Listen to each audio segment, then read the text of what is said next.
But we begin this hour in Thailand, where a mission that seemed almost impossible has now been accomplished. An international team of expert divers rescued the last 5 members of a boys' soccer team from that cave today.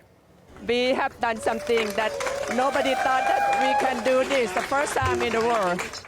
Officials announced the completion of the mission just over an hour ago. 8 boys were rescued on Sunday and Monday. The final 4 boys and their coach were taken out of the cave today. They all survived a dangerous trek out of the cave, climbing, wading and diving through narrow passageways. Now they are together recovering in hospital.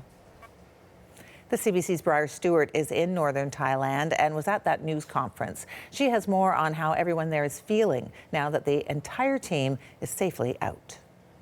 Well, there was quite a bit of cheering and also a lot of messages of gratitude. Where I am, it's at the press center, and there's been dozens of volunteers here. And when the word came out that all of the team had made it out of the cave safely, there was really kind of an air of celebration here, even some tears, because people were just so overjoyed with the news after what has really been an exhaustive 2.5 weeks. But as for the press conference itself, the leader of the whole rescue mission had really just so many different groups to thank, and it really just made it clear just how many different people and agencies and organizations were involved in all of this. I mean, there were 1,000 people from the Thai military involved alone. Then you had all of the rescue crews, the divers, some of whom came from the UK and Australia to lend their expertise. Then you have the hundreds of volunteers that were working at the press center and working down at the site, feeding all the rescue crews. Just so many people involved in all of this. And I spoke to one of the volunteers a short while ago, and she said during the last 10 days that she's been here on site, she felt like she really had gotten to know the boys personally, because she doesn't know them, but she was so committed to this rescue and so just involved in it that she feels like she knows all 12 of the boys and their assistant coach. I can tell you we were in town about an hour ago, and there was a group of men that were all watching the news on the TV. They had been working over the last several days to pump water out of the cave. They're relieved, exhausted, and overjoyed, but they come from an area about 300 kilometers south of here. So it just really is an indication of how many different people were involved in all of this and how well it went.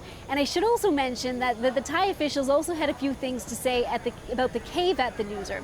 They talked about how in the future they want to develop it into an international tourist attraction.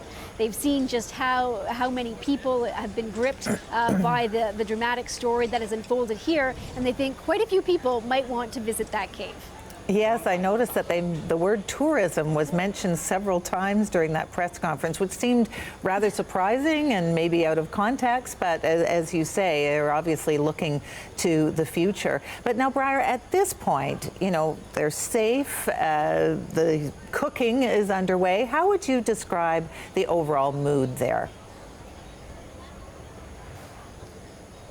There's just really a sense of relief, and it just goes back to the fact that, you know, the area that we're in, the boys live in this area, they go to school here, and it's really been such a whirlwind of emotions for people over the past 2.5 weeks. People had thought, you know, first they were missing, there were concerns that they didn't survive, then they were found, but there was a real worry that they might not be able to make it out of the cave safely.